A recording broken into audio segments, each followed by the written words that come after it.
আসসালামু আলাইকুম রহমতুল্লাহ। আমি আজ নবম দশম শ্রেণীর 13 অধ্যায়ের 13.1-এর সমান্তর ধারার যে অঙ্কগুলো আছে সেগুলো নিয়ে একটু আলোচনা করব। এখানে আমি বোর্ডে মূলত লিখছি 13.1-এর 11 নম্বর প্রশ্নটা। এই 11 নম্বর প্রশ্নটা একটু আমরা করে নেই, দেখি কি বলছে। এখানে বলছে 5 + 11 + 17 + 23 + ... + 59 = কত? আচ্ছা, তাহলে প্রশ্নটা আগে আমাদের বুঝতে হবে যে এখানে কি বলছে। আমরা এখানে যেটা দেখতে পাচ্ছি যে এই সবগুলো সংখ্যা যোগ করে একটা যোগফল আমাদের বের করতে বলছে, কিন্তু এর ভিতরে কিছু সংখ্যার গ্যাপ আছে। তাহলে এই গ্যাপ সংখ্যাগুলো কিন্তু আমাদের জানা নেই। তাহলে আমাদের প্রথম কাজ যে এই তো যে গ্যাপটা আছে, এই গ্যাপের ভিতরে কতগুলো সংখ্যা আছে, তাহলে সেটা বের করতে হলে আমাদের একটা জিনিস ফলো করতে হবে। সেটা কি, যে এই ভিতরকার পদগুলো যেহেতু আমাদের এখানে বলা নাই, তাহলে আমাদের প্রথম আগে কাজ হবে যে এখানে কতগুলো সংখ্যা আছে, কয়টা সংখ্যার সমষ্টি এটা হবে। আমাদের যেহেতু এখানে সমষ্টি বের করতে বলছে, যোগফল বের করতে বলছে, তাহলে সমষ্টি যদি আমরা বের করতে চাই তাহলে আমরা জানি সমষ্টির যে একটা n আছে, n এর মান আছে, সেই n এর মানটা আমাদের এখানে বের করতে হবে প্রথমে। তাহলে সেই n এর মান বের করতে গেলে আমাদের n তম পদ, যেহেতু এখানে অনেকগুলো পদ ফাঁকা, আমরা জানি যে কোনো কিছু পদ বের করতে গেলে, পদ সংখ্যা বের করতে গেলে আমাদের n এর মান বের করতে হবে। তাহলে সেক্ষেত্রে দেখি তো, আমরা দেখে বুঝতে পারতেছি এখানে 5, 11, 17, 23, তাহলে এখানে 23 থেকে যদি আমরা 17 বাদ দেই তাহলে সেক্ষেত্রে এখানে আমাদের 6 হচ্ছে। 17 থেকে 11 বাদ দিলেও আমাদের 6, 11 থেকে 5 বাদ দিলেও 6। তার মানে আমাদের এই পদের বৈশিষ্ট্যগুলো দেখে আমরা বুঝতেছি এটা একটা সমান্তর ধারা। আচ্ছা, তাহলে আমরা লিখে নেই একটু যে এখানে প্রথম পদটা আমরা আগে লিখে নেব, যে প্রথম পদ a = 5। তারপরে আমরা কি বের করব, সাধারণ অন্তর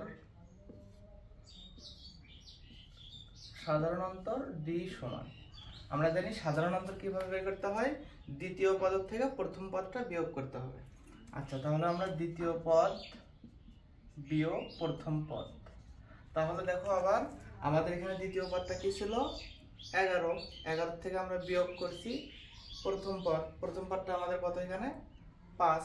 তাহলে 11 থেকে 5 গেলে এখানে দেখতেছি আমরা 6 থাকে।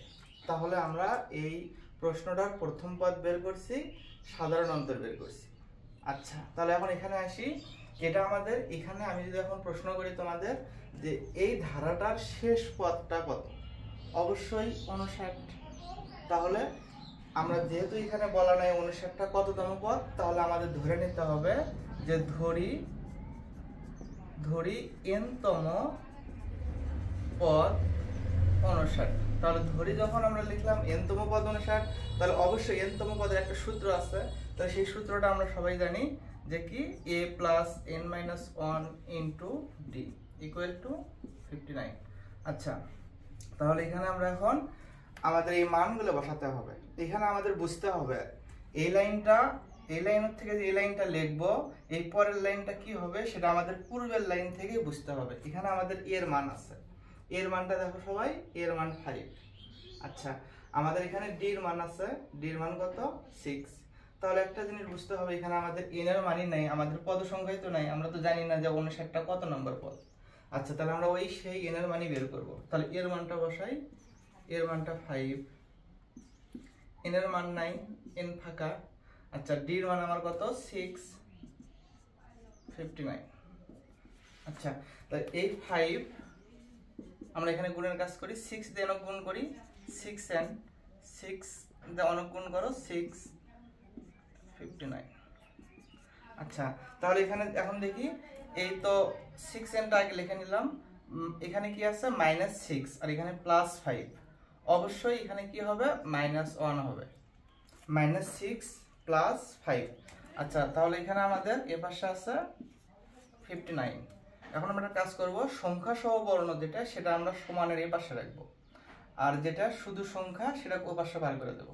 তাহলে 6n, এখানে 59, -1 ও পাশে গেলে কি হবে, +1, সমানের ওই পাশে কোনো কিছু গেলেই মাইনাস ও পাশে গেলেই প্লাস হয়ে যাবে। তাহলে এখানে আমরা 6n = এটা দুটো যোগ করি, যোগ করে কত হবে, 60। আমরা কিসের মান বের করব, n এর মান। তাহলে n 60 ডিভাইডেড 6, 6 10 60, অতএব n ইকুয়াল টু 10। তাহলে আমরা বুঝলাম যে এখানে এই 59টা মূলত 10 পদ, 10 নাম্বার পদ হবে 59।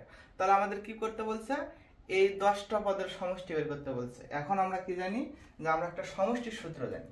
তাহলে যেহেতু এখানে 59টা 10 নাম্বার পদ, তাহলে এই 10টা পদের আমাদের এখন সমষ্টি বের করতে হবে। তাহলে 10 পদের সমষ্টি যদি বের করি, তাহলে আমরা একটু বাকি অংশটা করে নেব। দেখি আবার, আচ্ছা আমরা জানি Sn সমষ্টি n/2 2a plus n minus 1 into d, এটা আমাদের সমষ্টির সূত্র। তাহলে কয়টা পদের সমষ্টি বের করব আমরা, এখানে 10টি পদের সমষ্টি বের করব। তাহলে n এর মান এখন 10, n এর মান 10 পাইছি, এর মান আমাদের পূর্ব থেকেই আছে 5, d এর মান আমাদের কত 6। এখন আমাদের বের হয়ে আসবে। তাহলে s কয় পদের সমষ্টি, 10 পদের। আচ্ছা n এর মান আমাদের 10 ভাগ 2, 2 গুণন এর মান আমাদের এই তো 5, তাহলে এর মান 5 লিখলাম।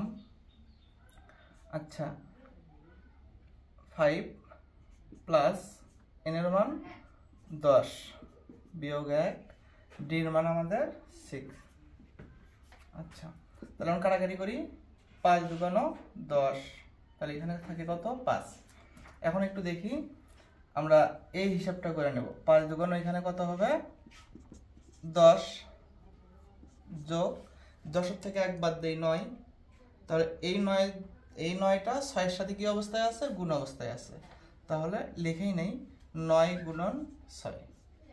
আচ্ছা তাহলে 5 10 যোগ 10 যোগ, এখন এই 9 দিয়ে 6 গুণ করতে হবে। তাহলে 6 নং কত হবে 54।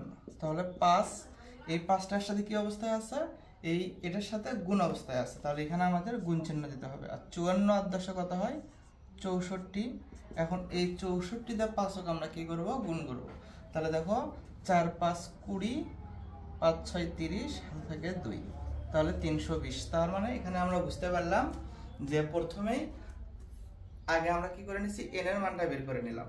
n এর মান বের করে নেওয়ার পর আমরা দেখলাম যে এই 59টা মূলত এই 59 পদ সংখ্যা হচ্ছে 10। তাহলে আমরা 10 নাম্বার পদের সমষ্টিটা বের করে নিয়ে উত্তরটা পাইলাম আমরা কত 320। তাহলে এই সিস্টেমের কোনো যদি প্রশ্ন থাকে, তাহলে আমরা প্রথমে আগে n এর মান বের করে নেব, তারপর যেটা বের হবে সেই পদের সমষ্টি দিয়ে আমরা এভাবে প্রশ্নের উত্তরটা করার চেষ্টা করব। সবাই এভাবেই প্র্যাকটিস করবে।